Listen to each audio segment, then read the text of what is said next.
কর্ণফুলী নদীর নাব্য রক্ষায় ড্রেজিং এর কাজ শুরু করেছে চট্টগ্রাম বন্দর কর্তৃপক্ষ। এই মুহূর্তে সেখানে আছেন রিপোর্টার ফেরদৌস লিপি। বিস্তারিত জানতে সরাসরি যাচ্ছে তার কাছে। চট্টগ্রামের কর্ণফুলীকে বলা হয় অর্থনীতির প্রাণপ্রবাহ। যেহেতু জানেন যে চট্টগ্রাম বন্দরের জেটি সহ বিভিন্ন স্থাপনা কিন্তু এই কর্ণফুলী নদীর তীরে, এবং সেই কারণে চট্টগ্রাম বন্দর বাংলাদেশ নৌবাহিনীর মাধ্যমে ড্রেজিং প্রকল্প চালাচ্ছে, বিশেষ করে নদীর যে নাব্যতা ফিরিয়ে আনতে এবং ময়লা আবর্জনা যেটা আসলে জলাবদ্ধতা নিরসনও কাজ করবে। তো এই মুহূর্তে আমার সঙ্গে আছেন চট্টগ্রাম বন্দরের চিফ হাইড্রোগ্রাফার কমান্ডার শামসিদ। আপনার কাছে একটু জানতে চাইবো আজকের প্রকল্পটা কি ধরনের কাজ হচ্ছে এবং এটা আসলে কি অবদানটা রাখবে। ধন্যবাদ আপনাকে। আসলে আপনারা জানেন চট্টগ্রাম শহরের ভেতরে অসংখ্য ছোট বড় খাল এবং নালা রয়েছে, যেগুলোর আসলে কর্ণফুলী নদীর সাথে সংযোগ রয়েছে।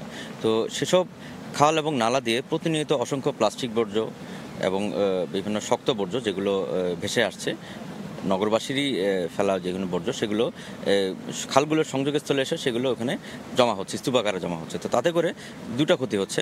একটা হচ্ছে আমাদের কর্ণফুলীর যে নেভিগেবিলিটি সেটাতে একটা এফেক্ট হচ্ছে, এবং সেই সাথে আমাদের নগরীর যে জলাবদ্ধতা সেটাতেও কিন্তু এই একই কারণটা দায়ী।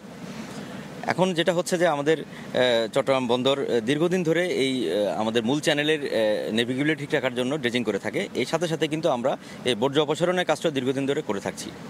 আমরা আমাদের আওতাভুক্ত এবং এখতিয়ারাধীন যে জায়গাটা আছে সেখানে আমরা এই বর্জ্যটা অপসারণ করতে পারি, সেখানে আমরা করি এবং আজকেও করছি। ইতিমধ্যেই আমরা একটি প্রকল্প চালু আছে যেটা বললেন, সেটা আগামী জুন 2025 প্রকল্পটা শেষ হবে, যেটা বাংলাদেশ নৌবাহিনীর মাধ্যমে আমরা করছি।